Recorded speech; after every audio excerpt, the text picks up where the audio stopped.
Welcome. In this video, we will discuss the instrument used in the pharynx.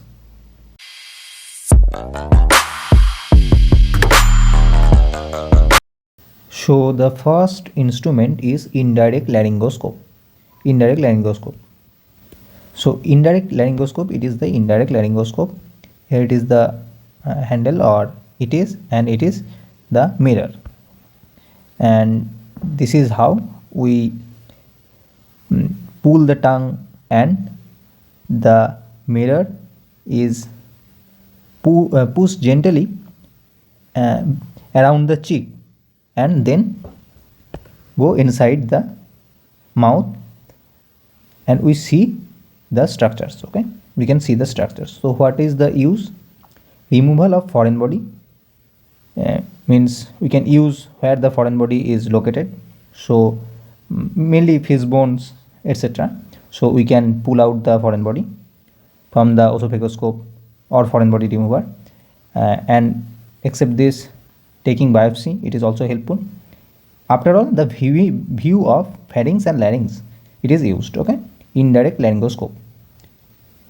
So what are the structures we can see by this laryngoscope?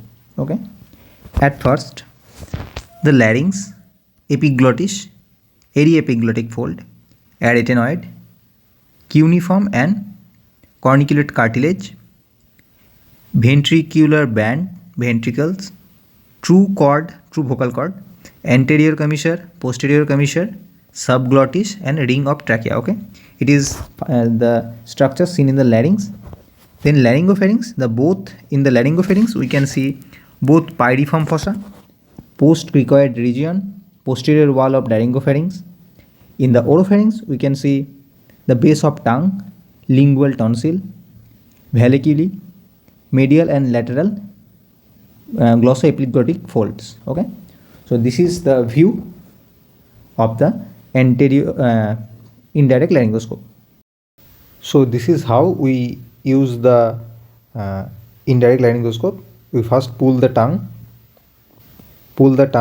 and the laryngoscope used against the uvula, and now you can see the structures. Okay, note that it is a indirect laryngoscope, so the structures are the mirror image. Okay, as it is the real structures looks like that, and it is the mirror image. Okay, so you can see like this in the mirror. It is the front anterior side, it is the posterior side, and here it is the anterior side and it is the posterior side. Okay, so that is how the laryngoscope is the mirror image of this. So these are the structures: base of the tongue, vallecula, epiglottis, ventricular fold, vocal cord, pyriform fossa, intra-arytenoid area, corniculate cartilage and cuneiform cartilage. Okay, so these are the structures. So now the next instrument is Lux tongue depressor. So it is a Lux tongue depressor. There is two bend, 1 and 2. The first bend is for the better vision. For this bend, the view of the examiner does not obstruct it. Okay, so here it is the tongue, here it is the mouth.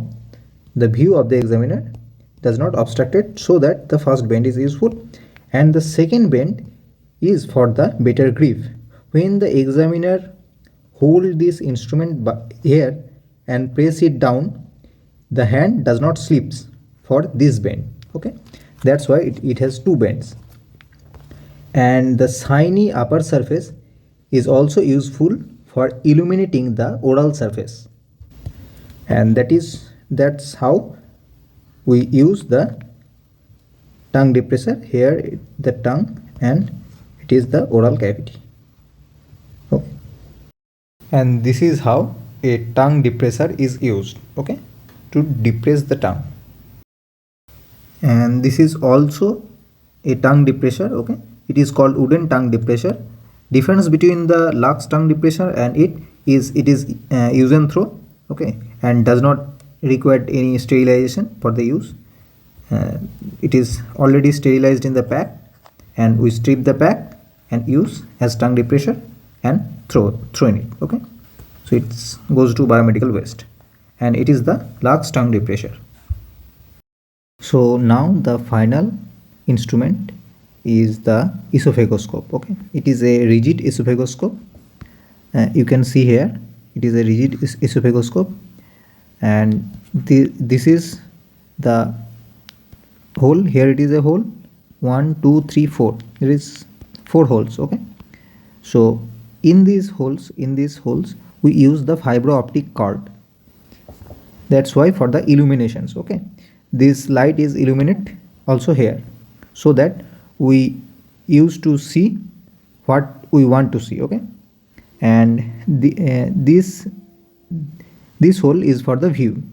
Here we viewing the esophagus, and this is for the handle. Okay, so and we use this type of forceps for the removing of foreign body or taking biopsy.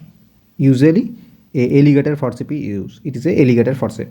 Okay, so what are the uses?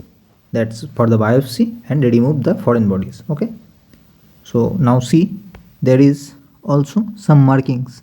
This is the length. Okay, length of the esophagus varies depending upon it is used in the children or adults, etc. Okay, so see the markings. Okay, up to 20 it is the markings. Okay, next it is the forceps. Okay, we put it here and it comes out from the hair. Okay, now see this image. We use the forceps inside the esophagoscope. Okay, and the suppose it is the inside the esophagus. Okay, so now we put the esophagoscope first and then use the forceps by this hole, and we hold the foreign body. Here it is a coin, and pull gently. Two structures also means esophagoscope and the forceps together with the foreign body gently, right? And that's how we remove the foreign body by the esophagoscope. So that's all.